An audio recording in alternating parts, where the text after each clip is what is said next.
la grande surprise, c'était donc quand j'avais eu l'Oscar pour Crack, là les Japonais sont Toshiko Nishi, qui travaille pour Laserdisc, est venu me rencontrer à Radio-Canada et il a commencé à me poser des questions sur mon travail, à regarder tout ce que j'avais fait. Et puis là, il y a eu un projet de Laserdisc sur... et, et, et j'étais en train de travailler sur un film pour lequel je me donnais beaucoup de mal, qui s'appelait L'homme qui plantait des arbres. Et alors, L'homme qui plantait des arbres a remporté un Oscar.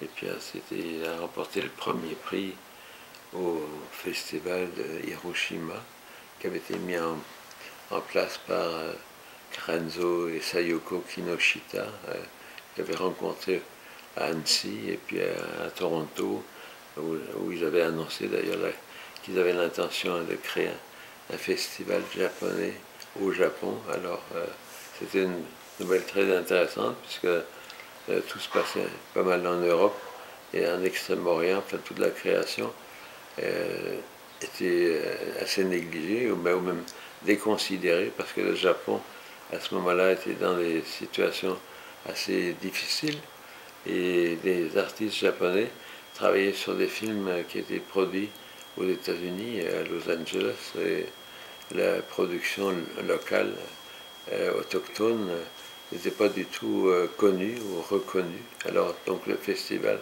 de Hiroshima a tout de suite mis au premier plan la création japonaise et asiatique ensuite de films d'animation. Alors c'était un grand bonheur, un grand honneur. Et puis en fait, quand j'ai reçu le grand prix à Hiroshima pour L'homme qui plantait des arbres, alors c'était vraiment une grande joie, mais je ne pensais jamais que ça aurait des conséquences à long terme aussi riches et aussi incroyables, parce que dès l'apparition du disque laser, il y a aussi des parutions de livres illustrés sur Crack, sur l'homme qui plantait des arbres. Et puis alors, l'accueil au premier voyage à Tokyo, c'est quelque chose d'absolument incroyable. L'intérêt pour mon travail a pris des proportions vraiment incroyables là-bas. Et puis alors, il y avait justement Isao Takahata qui était vraiment extraordinaire parce que cette histoire de l'homme qui plantait des arbres avait beaucoup touché parce que les arbres sont une réalité mais aussi sont le symbole de tous les problèmes auxquels on peut s'intéresser et auxquels on peut intervenir pour une solution. Je trouvais que c'était un thème extrêmement important parce que sous ce thème du progrès, on a fait beaucoup de dégâts, c'est-à-dire toute la force, la machinerie, toutes les inventions qui ont été, tout ce qui était inventé pour faire la guerre, pour détruire, a été converti ensuite en machinerie pour conquérir la terre. Et enfin, ça n'a pas été toujours quelque chose de bien réfléchi. Et d'ailleurs, on vit encore dans les conséquences.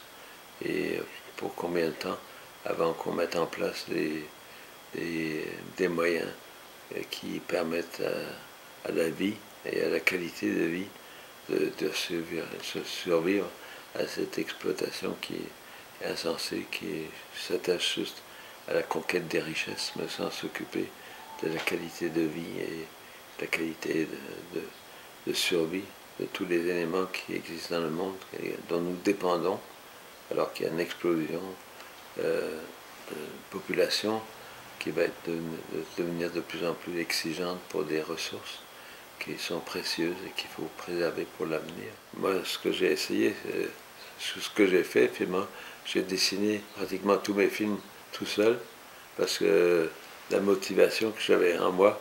Je n'ai jamais trouvé l'occasion de la transmettre vraiment. Et dans chaque coup de crayon que je le donnais, je le faisais pour une raison bien particulière, parce que j'essayais de donner le meilleur de moi-même en signification, en expression dans chacun des dessins, parce que c'est le dessin animé, c'est comme une chaîne, et la qualité de la chaîne dépend de chacun des chaînons. Alors, donc, je trouvais que chaque dessin qui est entré dans le film méritait qu'on lui donne le maximum d'intérêt pour que l'intérêt global du film arrive à exprimer ce qu'on sent profondément en nous. De votre rencontre avec le Japon et les Japonais, qu'est-ce que vous avez appris?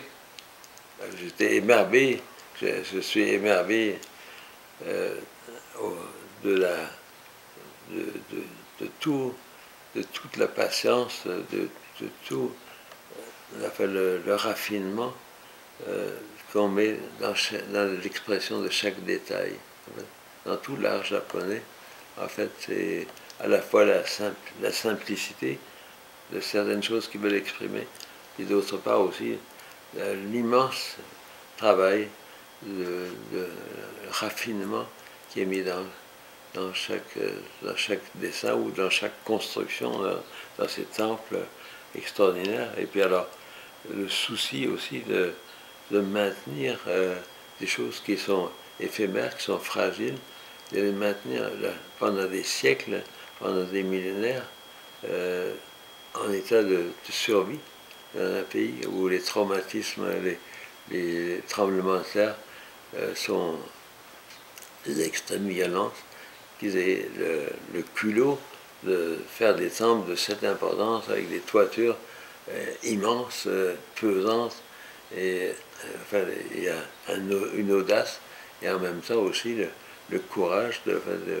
d'entretenir et de réparer, d'entretenir chacun de ces monuments avec toute la qualité qu'il a eue dès sa création. On a l'impression que ces choses-là viennent d'être réalisées il y a quelques années, et en fait elles sont là depuis des siècles, que j'ai correspondu avec ces amis japonais. C'est tellement incroyable, parce que après tout ce qu'on a su de cette horrible guerre et toute la violence qu'il y a eu dans le monde, d'arriver au Japon et de rencontrer une nouvelle génération qui, elle, est aussi accueillante, aussi souriante, aussi émouvante.